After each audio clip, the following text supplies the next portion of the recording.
Good evening, Internet. My name is Michael, and I am here to review some stuff for you. Tonight, we're going to take a look at a classic early 90s action movie that was done very similarly to Die Hard and kind of cashed in on its fame, but in a different genre. Instead of being in a building, it's on a boat. That's right, we're going to take a look at Steven Seagal's Under Siege. Now, I just got finished watching this movie, and I've actually never seen it before, and I was pleasantly surprised that it's actually a pretty good movie.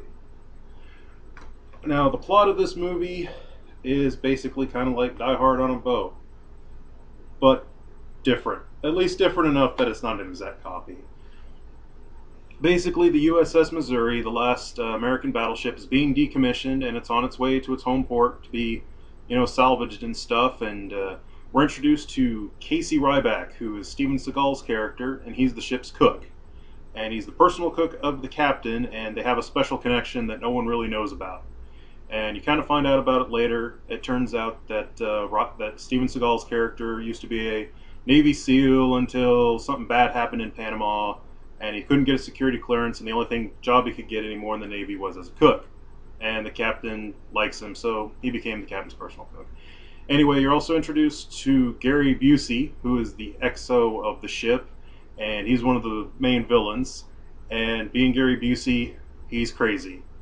He's not quite as crazy as he is in some later roles, but he does dress and drag and shoot somebody at one point, and some other stuff that's pretty mean. And actually, he's a pretty cold-hearted bastard at one point. He tries to drown the entire crew just to get Ryback, so it's pretty crazy. Anyway, the ship's on its way back, and it's the captain's birthday, so the XO, Gary Busey, teams up with Tommy Lee Jones, who's the main villain in charge of when they hold the ship hostage. And he's bringing them in. They're supposed to be caterers and entertainment for a surprise party, but actually they're basically terrorists. They take over the ship, they shoot some people, kill several of the sailors, and they get the rest and lock them in one of the compartments at the back of the ship. And so that's the rest. So the main largest part of the crew is locked in one room, and they don't really do anything through the rest of the movie.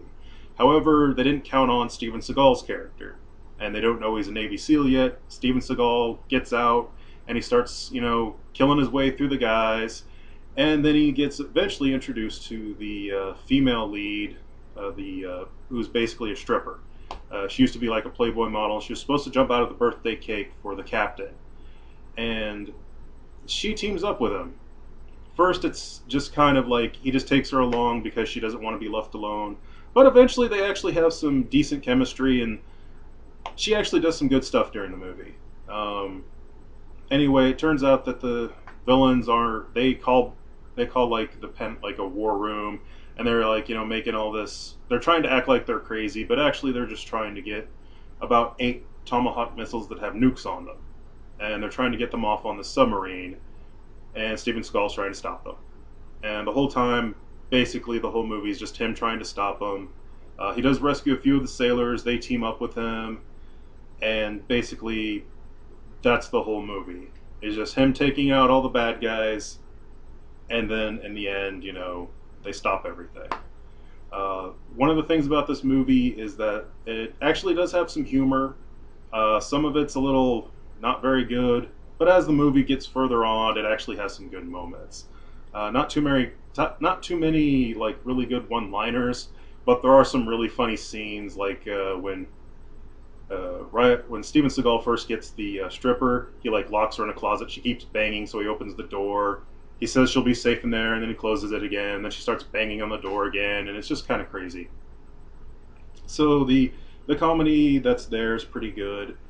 The action is actually really good in this movie. It's not really over the top or anything. It's just decent action. Steven Seagal does what he does good, I guess. He does a lot of good action and some martial arts stuff.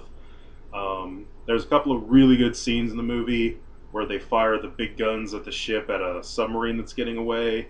And also, at the very end, Steven Seagal has a nice fight with Tommy Lee Jones, which wasn't much of a fight on Tommy Lee Jones's part, but it was still kind of entertaining.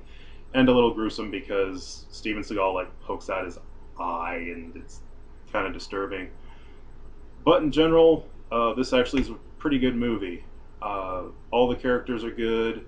The acting on the villain's part's really good.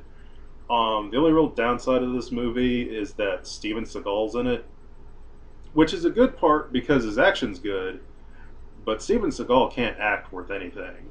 Every time he talks, it's poorly acted. But to a certain extent, that's actually some of the charm of the movie. Anyway, I give this one a 5, and I highly recommend you watch this movie. Anyway, stay tuned next time when we'll do the sequel, Under Siege 2.